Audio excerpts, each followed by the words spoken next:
Hi guitar students, let's take your chord playing from this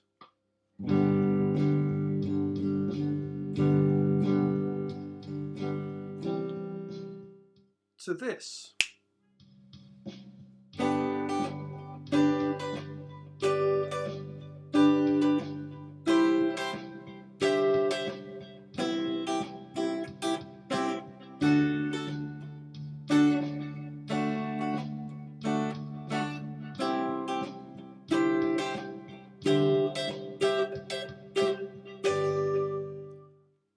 I'm Chris Dixon from East Lothian Guitar Lessons, and today I'm going to show you 3 easy shapes that you can use to really take your chord playing to the next level. The links for the PDFs and all the backing tracks are of course down in the description, so go and check them out. That'll take you over to my Patreon site where you can pick up the PDFs and the backing tracks, MP3s, so you can practice along. And of course, please hit the subscribe button and the bell. Don't forget to ring the bell so you get notified anytime I get a new upload of a new lesson for you. Great. So let's get started. First thing you need to do is just really learn 3 easy shapes. So let's start with shape number 1. Now I've used the chord progression G, C, D, and then back to C because those 3 chords are used a lot in guitar playing, probably more than any other chord I can think of. Certainly in pop music, that chord progression, a 1-4-5 chord progression, it just happens all the time. So this is a good place to sort of learn, these particular chord inversions or triad inversions. And that's what these really are. They're triads and they're inversions of triads. Now, I'm not going to get too deep into the sort of theory behind all that stuff right this minute. I just want you to be able to play this stuff so that you can use it right away in your playing without getting caught up in the whys of what's happening. You just need to know the shapes for now. There's plenty we can do in terms of the theory and stuff later on, and I'll cover that in a different video. But let's get playing on this stuff. So the first shape is this shape here. This is the G chord, and I'm playing the 10th fret with my first finger, and then I'm playing the 12th fret with the other 2 fingers. And all of these shapes are on strings 1, 2, and 3. That's it. I'm just playing 3 strings here. Okay, so here's the G shape. Let's turn it up a bit. There we go. Really nice.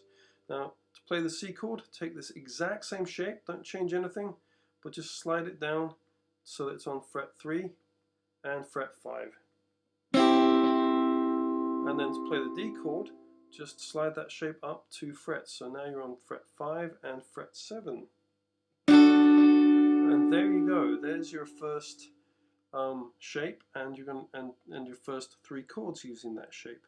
So what you need to do now is go get the backing track and practice along with that and the chord chart, which is G, C, D, C, really straightforward, and just work with only that shape just until you can play the whole backing track just using that shape so that you get used to it. Okay, let's have a look at shape number 2. So here it is. This is the G. Now what I'm doing here is I'm barring the 3rd fret on strings 1 and 2 with my first finger, and my second finger is reaching over and playing fret 4 on the 3rd string.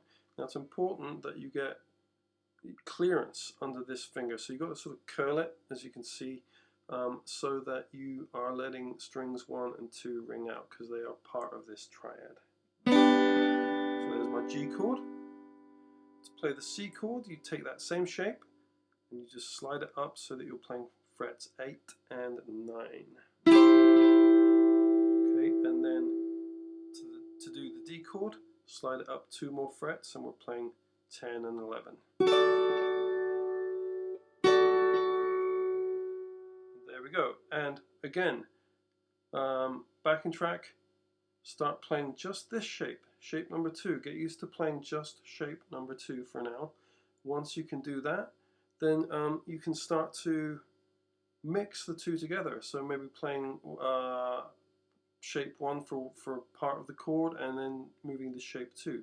So for example, on the G chord, you maybe start with shape 2 and then move up and play it as shape number 1.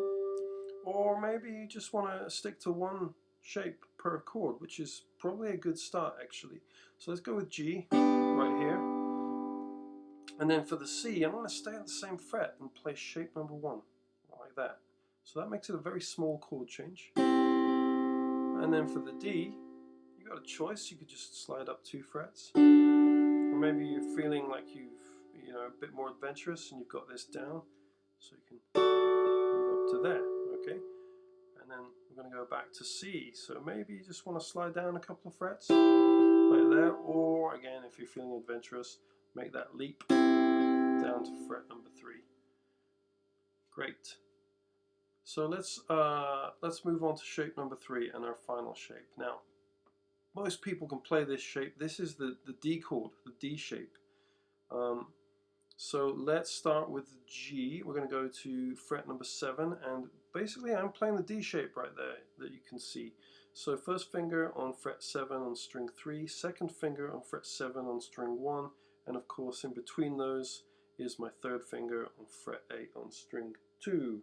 So that is my G, and to move this up to a C chord, keep the same shape, but this time we're going to go up to 12 and 13. You can also play this chord, the C chord, down an octave using a couple of open strings. So just using open, open, and first fret on string 2. It's the same chord, the same triad, and the same shape really. It's just that the open strings are playing 2 of the notes for you. So if you're down here, we're playing C. Our last shape, or chord I should say, is the D chord. So everyone knows that one. It's right there, where D always is. And I'm not really playing the open D string though. If you're playing the D chord, there's no reason why you can't. But just for the purposes of this exercise, I'm only playing strings 1, 2, and 3. So get your backing track out again, and this time practice playing through those chords, through the chord progression, just using this one shape to start with. Go down the octave, and then once you think you can sort of go through all 3 of those shapes, start to do that. Get your backing track out again, and this time see what you can do in terms of playing through and mixing up the shapes. So you could start by just playing one shape per chord. So G, and then of course we talked about playing the C, so you could do it like that, and then your D, back to C. Then we're going to go to G. I'm going to leap up to here, and then we're going to go to C, and then D, and then back to C, and then we're going to go back to the G, so I'll play it right here. C, D,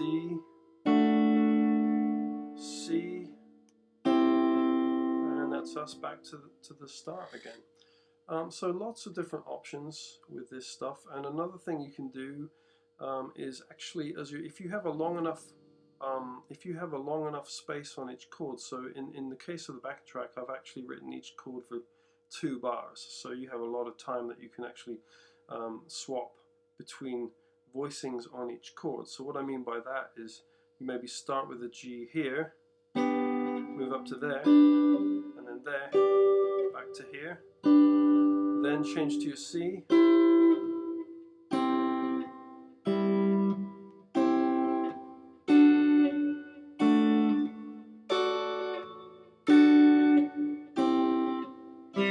and that's kind of what I was doing in the intro to this. It was just taking each chord and actually using different voicings on every one.